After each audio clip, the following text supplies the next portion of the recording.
मैं हूं प्रिया खरे। Uttarakhand daily live में आप सभी दर्शकों का स्वागत है। रुक करेंगे खबरों की ओर।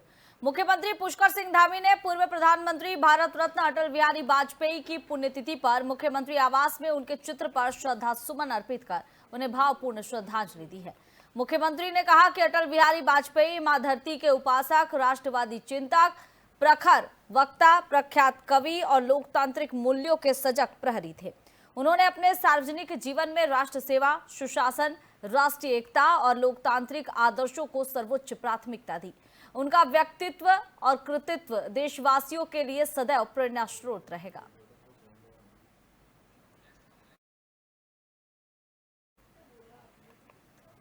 नैनीताल के गोलापार स्थित नंदौरगढ़ पैलेस में मुख्यमंत्री पुष्कर सिंह धामी ने कुमाऊं मंडल के बीजेपी जिला अध्यक्षों और मंडल अध्यक्षों की बैठक में हिस्सा लिया।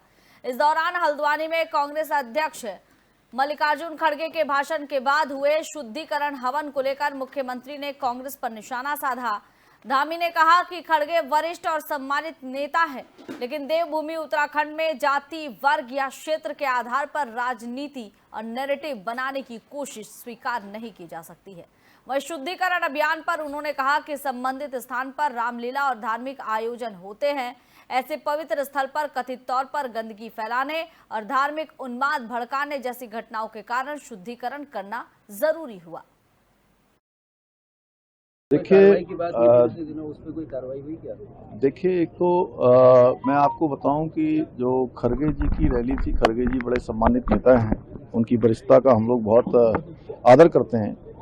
लेकिन देवभूमि उत्तराखंड में कभी भी ये वर्ग की बात, ये क्षेत्र की बात, ये जाति की बात किसी भी कीमत पर स्वीकार नहीं की जा सकती है। और इस तरह से एकदम से नैरेटिव बनाने के लिए ये सब करना, मैं समझता हूं कि ये कांग्रेस की बहुत बड़ी विफलता भी है और उनकी हताशा निराशा भी है कि जिस पार्टी के लोगों ने कभी जो है डॉक्टर भीमराव अंबेडकर को उन्होंने भारत रत्न साल 2022 में पूरे देश को झकझोर देने वाले अंकिता भंडारी मर्डर केस में न्याय की आंच एक बार फिर तेज हो गई है। 19 साल की अंकिता के परिवार से मुलाकात के बाद कांग्रेस नेता राहुल गांधी ने बीजेपी सरकार पर तीखे हमले बोले हैं। राहुल ने आरोप लगाया कि सत्ताधारी पार्टी के अपराधियों को बचाने की विकृत मानसिकता है। उत्तराखंड के एक रिसोर्ट में 19 साल की रिसेप्शनिस्ट अंकिता भंडारी की हत्या कर दी गई थी। आगे राहुल गांधी ने कहा कि अंकिता भंडारी के परिवार से वो 2 दिन पहले मिले थे। 4 साल बीत चुके हैं, लेकिन आज भी वो न्याय का इंतजार कर रहे हैं, बच्ची के खिलाफ ऐसे अपराध के लिए जिसकी कोई माफी नहीं है।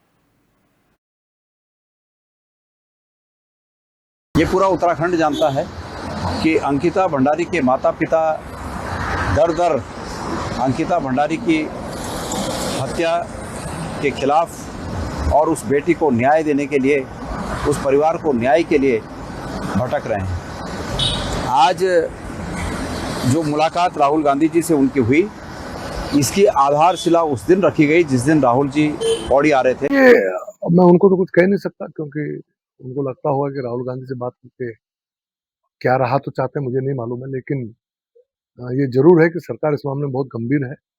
हमने लोगों की भावना के अनुरूप पहले भी हमने टास्क फोर्स बनाई थी, SIT गठित की थी। उस पर 3 लोगों को सजा भी हुई है, उम्र कैद की सजा, जेल में काट रहे हैं। उसके बाद फिर जब दोबारा विषय उठा तो उस पर CBI की मांग हुई, तो सरकार ने CBI की जांच भी बिठा दी है। CBI अपना काम कर रही है। मैं समझता हूँ कानूनी दृष्टि से जो किया जा सकता है वो सरकार कर रही है।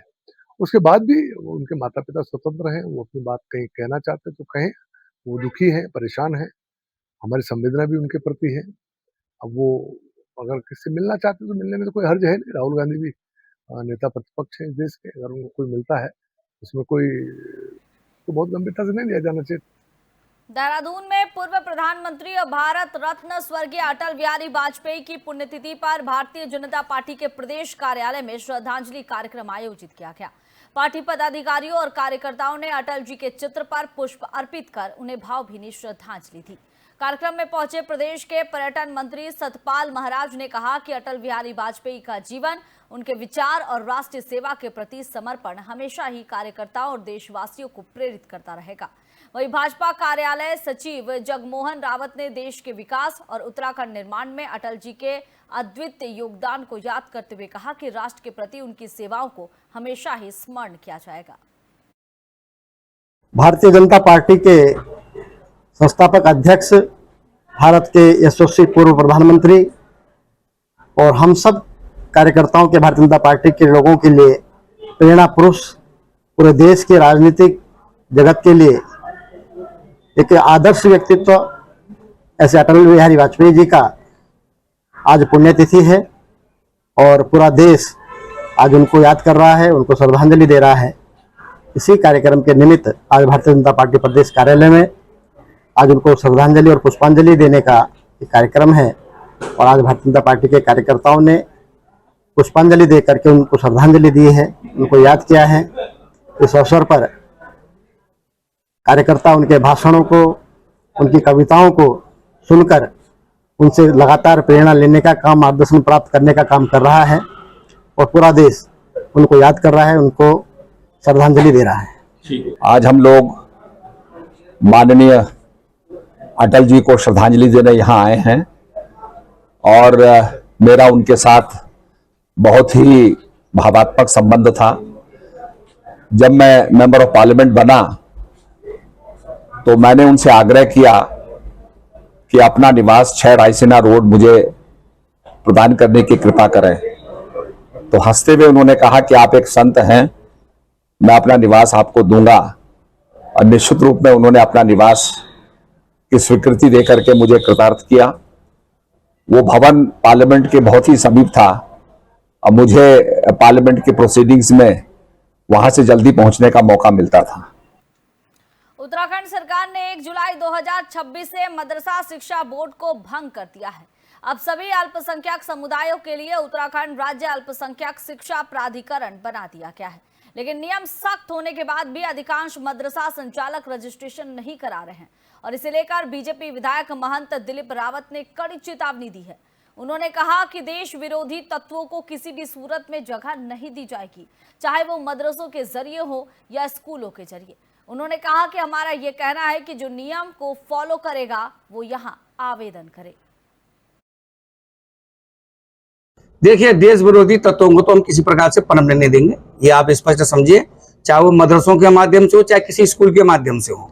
हमारा ये कहना है कि जो नियम को फॉलो करेगा वो यहाँ आवेदन करे और उनको लगता होगा, कुछ लोग नहीं कर रहे हैं, उनको लगता होगा कि जो उनका उद्देश्य है वो पूरा नहीं हो रहा है, इसलिए वो अपना जो साहिया में चकराता की लाइफलाइन माने जाने वाले कालसी चकराता मोटर मार्ग पर स्थित जजरेट के वर्षों से समाधान और ट्रीटमेंट की मांग को लेकर भारत संवैधानिक अधिकार संरक्षण मंच के नेतृत्व में धरना प्रदर्शन किया गया। राष्ट्रीय संयोजक और जजरेट संघर्ष समिति के अध्यक्ष दौलत कुमार समर्थकों और स्थानीय लोगों के साथ धरने पर बैठे। इस दौरान क्षेत्रीय लोगों ने जजरेट संघर्ष समिति का गठन भी किया। प्रदर्शनकारियों ने आरोप लगाया कि लंबे समय से समस्या का स्थायी समाधान नहीं हो रहा है। वहीं कालसी चकराता मोटर मार्ग को नेशनल हाईवे घोषित किए जाने की घोषणा के बाद धरना समाप्त कर दिया गया। समिति ने चेतावनी दी है कि तय समय में ट्रीटमेंट की प्रक्रिया शुरू नहीं हुई तो 20वें दिन ढोल नगाड़ों के साथ जिला अधिकारी कार्यालय पर धरना दिया जाएगा।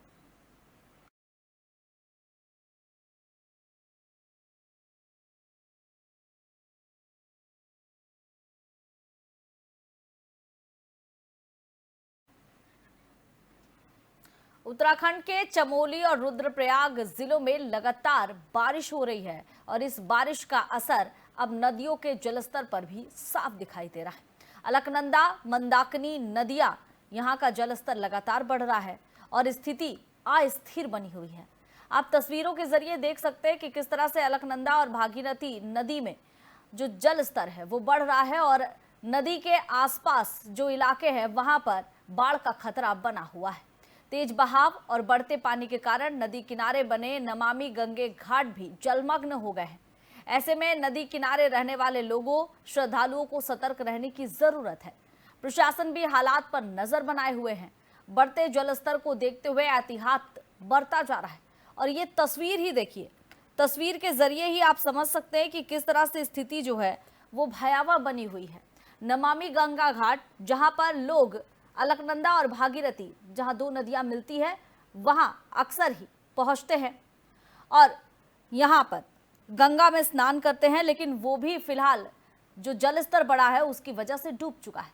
आसपास रहने वाले लोगों को सतर्कता बरतने के लिए उन्हें चेतावनी दी गई है, अलर्ट किया गया है। प्रशासन की तरफ से कहा गया है कि लगातार बारिश में ऐसे नदियों के जलस्तर बढ़ते हुए नजर आते हैं और इसलिए नदी घाटों पर लोग बहुत जरूरत है तो ही जाए, वरना यहां ना जाए, क्योंकि घाट भी डूबा हुआ नजर आ रहा है। आसपास के जो घर है वो भी, उनकी भी हालत देखिए किस तरह से हो गई है। वहां लोगों को सुरक्षित रहने की अपील की जा रही है और लगातार प्रशासन जो है इन परिस्थितियों पर नजर बनाए हुए है।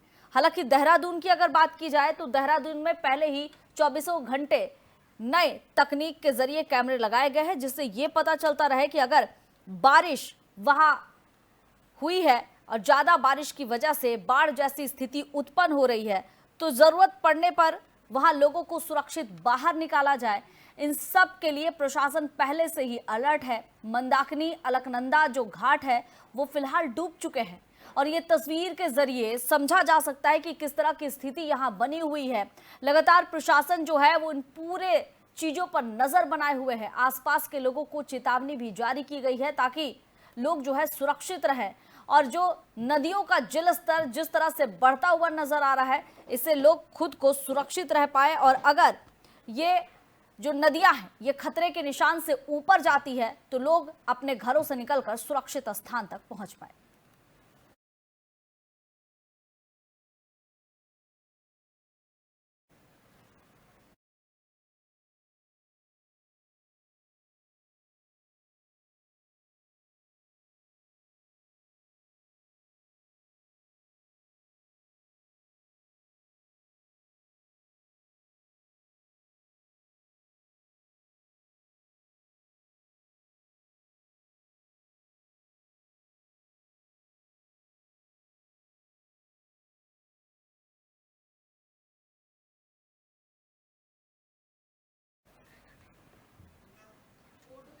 देहरादून में मुख्यमंत्री पुष्कर सिंह धामी की ओर से उत्तराखंड में युवा आयोग की स्थापना की घोषणा को लेकर बीजेपी ने इसे युवाओं के लिए अहम कदम बताया है।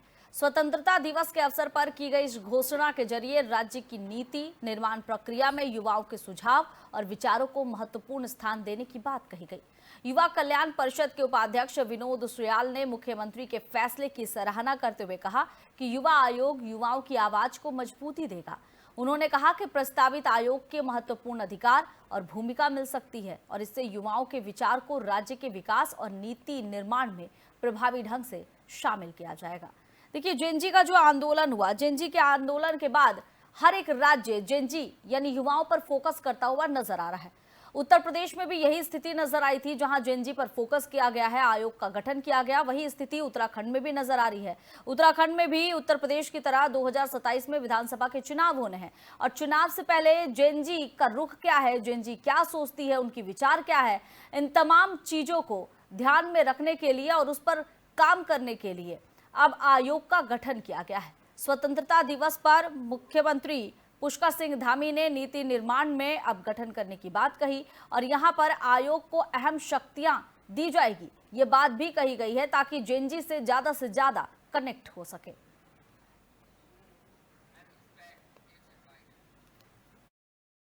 प्रथम चरण में उत्तराखंड राज्य में युवा कल्याण सलाहकार परिषद थी, जिसमें माननीय मुख्यमंत्री जी अध्यक्ष हैं, विभागीय मंत्री उसमें सह अध्यक्ष हैं और उसमें उपाध्यक्ष नामित है 2 लोग और अन्य उसमें परिषद के सदस्य हैं।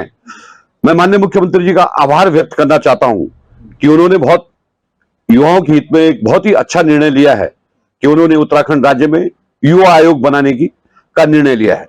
युवा परिषद जहां सरकार को केवल सलाह देती थी, चाहे महिला मंगल दल हो, युवा मंगल दल हो या अन्य युवाओं के संबंध में जो भी हो, उन संबंध में उनका सलाह देने का काम था। प्रथम चरण में उत्तराखंड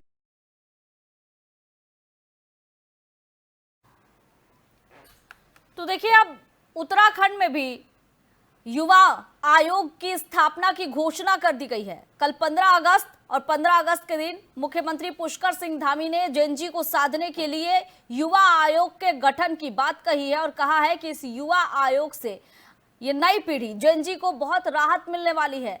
जेन जी क्या चाहता है, उसका रुख किस तरफ है, इन तमाम चीजों पर नजर बनाए रखने के लिए अब उत्तराखंड के मुख्यमंत्री पुष्कर सिंह धामी ने ऐलान कर दिया है। और इस पर ज्यादा जानकारी के लिए उत्तराखंड के ब्यूरो चीफ अजय पांडे हमारे साथ जुड़ गए हैं। अजय, देखिए 2027 में उत्तराखंड में भी विधानसभा के चुनाव होने हैं। उत्तर प्रदेश में ये युवा आयोग का गठन तो पहले ही कर दिया गया था, कल स्वतंत्रता दिवस, और इस दौरान जो है मुख्यमंत्री पुष्कर सिंह धामी ने भी जेएनजी को साधने के लिए अब युवा आयोग की स्थापना की घोषणा कर दी है। देखिए प्रिया, उत्तराखंड में युवा कल्याण परिषद काफी समय से काम कर रहा है और युवाओं के हित को लेकर के, युवाओं के प्रति किस तरह की नीतियां बनाई जाए उसको लेकर काम हो रहा था पहले से। लेकिन अब मुख्यमंत्री पुष्कर सिंह धामी ने युवा आयोग के स्थापना की बात कही है, तो जाहिर है कि जो जेएनजी की बात हम कर रहे हैं, जेएनजी को साधने का पूरा प्रयास रहेगा। और जो कल्याण परिषद होती है और जो आयोग है, इन दोनों में काफी भिन्नता जरूर रहेगी, क्योंकि आयोग जो है वो एक संवैधानिक संस्था हो जाता है।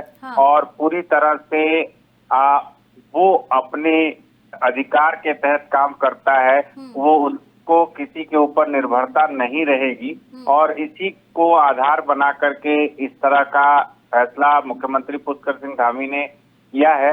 देखिए 2027 में विधानसभा का चुनाव होना है। लगातार 2 बार से उत्तराखंड में बीजेपी की सरकार है और दोनों बार भारी बहुमत की सरकार रही है उत्तराखंड में।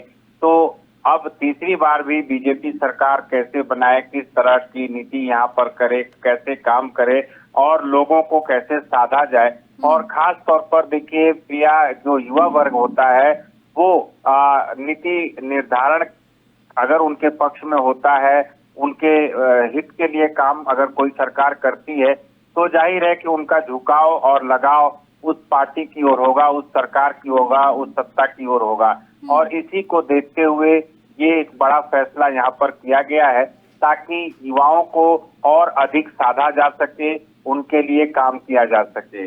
उत्तराखंड सरकार की ओर से लगातार ये दावे किए जाते रहे हैं कि करीब 35,000 युवाओं को विभिन्न मदों में, विभिन्न श्रेणियों में सरकार में उनको रोजगार दिया गया है अब तक, और आगे उनके लिए सरकार इसी दिशा में काम कर रही है।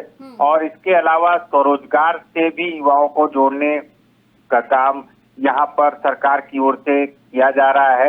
इसका भी जिक्र मुख्यमंत्री कई बार करते रहे हैं और बाकी सरकार के जो अन्य मंत्री हैं, बाकी अन्य जो संबंधित लोग हैं, वो भी बार बार इसी बात की चर्चा करते रहे हैं। प्रिया, एक और महत्वपूर्ण बात ये है कि युवाओं को खेल के प्रति भी जोड़ा गया है। युवाओं को उनके भविष्य को सुधारने के लिए, उनको उचित मंच देने के लिए भी सरकार ने नई खेल नीति भी लागू की है, जिसके तहत अगर कोई युवा, कोई खिलाड़ी पदक जीत करके आता है तो उनको सरकार में नौकरी भी दी जाएगी उनकी योग्यता के अनुसार। उनके पदक जीतने की जो क्षमता रही है उसके आधार पर वो किस तरह का पदक जीत करके आए हैं। तो कुल मिलाकर के प्रदेश सरकार की ओर से युवाओं को साधने का हर संभव बेहतर प्रयास यहाँ पर किया जा रहा है। और पिछले दिनों आपने प्रिया देखा होगा कि जिस तरह से जेएनजी को लेकर के उनके अभिभावकों का भी समर्थन रहा है, उनके आंदोलनों में भी सभी लोग बढ़ चढ़ करके हिस्सेदारी कर रहे हैं, सभी लोग उनको समर्थन दे रहे हैं। तो अब सरकार ये समझने लगी है कि युवाओं को जब तक अगर नहीं साधेंगे, युवाओं के हित के लिए बात नहीं करेंगे, युवाओं को सर्वोच्च प्राथमिकता नहीं देंगे, तब तक उनको युवाओं का समर्थन नहीं मिल पाएगा। तो इसी को देखते हुए अब मुख्यमंत्री पुष्कर सिंह धामी ने ये युवा आयोग की स्थापना की बात कही है। हालांकि उत्तराखंड में युवा कल्याण परिषद लंबे समय से काम कर रहा है, लेकिन बहुत सारी ऐसी चीजें हैं, बहुत सारी ऐसी बातें हैं जिनको बिल्कुल अगर यहाँ युवा आयोग स्थापना की घोषणा की गई है तो युवाओं के हित के लिए बहुत सारी बातें होंगी जिसमें नाराजगी भी होगी, क्योंकि उत्तराखंड में लंबे समय से पलायन और बेरोजगारी, ये 2 चीजों का मुद्दा छाया रहा और इसे लेकर बार बार विपक्ष आवाज भी उठाते रही है। अब अगर जब युवा आयोग स्थापना की बात हो रही है तो जाहिर तौर पर ये मुद्दे भी सामने आएंगे। जी हाँ प्रिया, देखिए अगर युवाओं को साधने के लिए इस तरह का काम किया जा रहा है और उनको आगे बढ़ाने के लिए काम किया जा रहा है तो युवाओं का समर्थन जरूर रहेगा। लेकिन हाँ, पिछले काफी समय से युवा वर्ग सरकार से अपनी नाराजगी भी जताता रहा है, चाहे पेपर लीक के मामले रहे हों, चाहे सरकारी विभागों में नौकरियों के मुद्दे रहे हों, बैकडोर से तमाम विभागों में नौकरियां दी गई हैं, उसको लेकर के भी युवा अपनी नाराजगी जताते रहे हैं और जांच की मांग करते रहे हैं। और विपक्ष की ओर से भी युवाओं को पूरा समर्थन कई मुद्दों पर दिया जाता रहा है, चाहे यूके SSS परीक्षा घोटाले की बात हो या बाकी अन्य तमाम मामले रहे हों। जब युवा सड़कों पर उतरते हैं, रोजगार की मांग करते हैं और सरकार के खिलाफ आंदोलन करते हैं तो विभिन्न राजनीतिक दलों का समर्थन उनको रहता है, विपक्ष का भी उनको समर्थन रहता है। तो कुल मिलाकर के सरकार का ये प्रयास है कि युवाओं को साधा जाए, युवाओं की जो नाराजगी है, युवाओं के अंदर सरकार के प्रति जो रोष है उसको कैसे समाप्त किया जाए। और एक ऐसे संस्था का अब घोषणा की गई है कि वो निष्पक्ष होकर के और पूरी सत्ता के साथ पूरे अपने इच्छा अनुसार वो जो फैसला करेगी, जो काम करेगी, उसमें सरकार का कोई हस्तक्षेप नहीं रहेगा, किसी राजनीतिक दल का हस्तक्षेप नहीं रहेगा। वो स्वायत्त एक संस्था होगी। आयोग हमेशा स्वायत्त संस्था के रूप में काम करता है और वो जिस तरह के नीति निर्धारण करेगा तो जाहिर है कि युवाओं के हित की बात होगी। और जब भी कोई फैसला होगा, कोई भी नियम बनेगा, कोई भी नीति बनेगी तो उसमें युवाओं की भागीदारी जरूर होगी। युवाओं से पूछा जाएगा, युवाओं की सहभागिता के आधार पर, युवाओं के बातचीत के आधार पर, युवाओं का जो समर्थन होगा उसके आधार पर आगे की नीति निर्धारण की जाएगी, उनके लिए काम किया जाएगा। तो एक अच्छा प्रयास हम इसे जरूर कह सकते हैं। जी प्रिया, बहुत बहुत धन्यवाद अजय आपका। तो देखिए, उत्तराखंड में युवा आयोग के स्थापना की घोषणा कल मुख्यमंत्री पुष्कर सिंह धामी ने 15 अगस्त के दौरान कर दी है।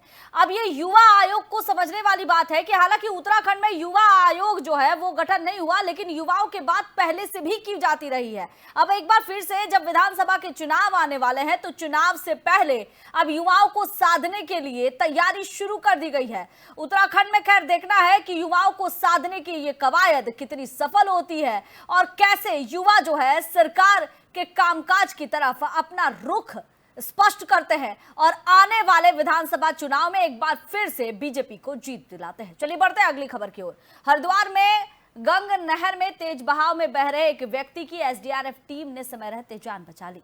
बहादुराबाद पुलिस चौकी से सूचना मिलते ही एसडीआरएफ की टीम ने तत्काल रेस्क्यू ऑपरेशन शुरू किया, लेकिन टीम के पहुंचने तक व्यक्ति बहते हुए पथरी पावर हाउस तक पहुंच चुका था। काफी देर तक ठंडे पानी में रहने के कारण उसकी हालत कमजोर हो गई थी और शरीर भी अकड़ गया था। एसडीआरएफ जवानों ने कड़ी मशक्कत के बाद व्यक्ति को सुरक्षित बाहर निकाला और मौके पर प्राथमिक सहायता दी गई।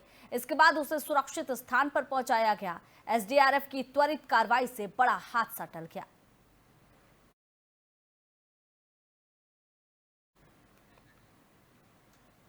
पिथौरागढ़ में लगातार बारिश के बीच थल मुनस्यारी सड़क पर लाझे कला के पास भारी मलबा आने से यातायात बाधित हो गया। पहाड़ी से आए मलबे और तेज पानी के बहाव के कारण सड़क के दूसरी ओर कई लोग फंस गए। ऐसे में लोगों को जान जोखिम में डालकर तेज बहाव के बीच रास्ता पार करते देखा गया। घटना के बाद स्थानीय लोगों में दहशत का माहौल है। लोगों ने प्रशासन से जल्द मलबा हटाकर सड़क को सुरक्षित करने, यातायात सुचारू करने की मांग की है।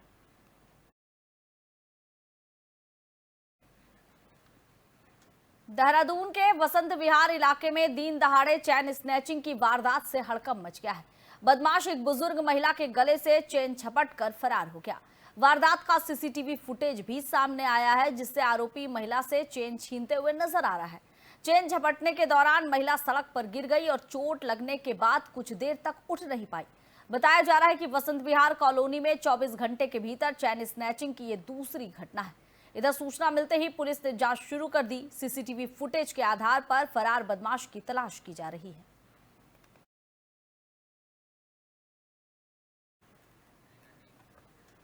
फिलहाल इस बुलेटिन में बस इतना ही। आप देखते रहिए इंडिया डेली लाइव। नमस्कार।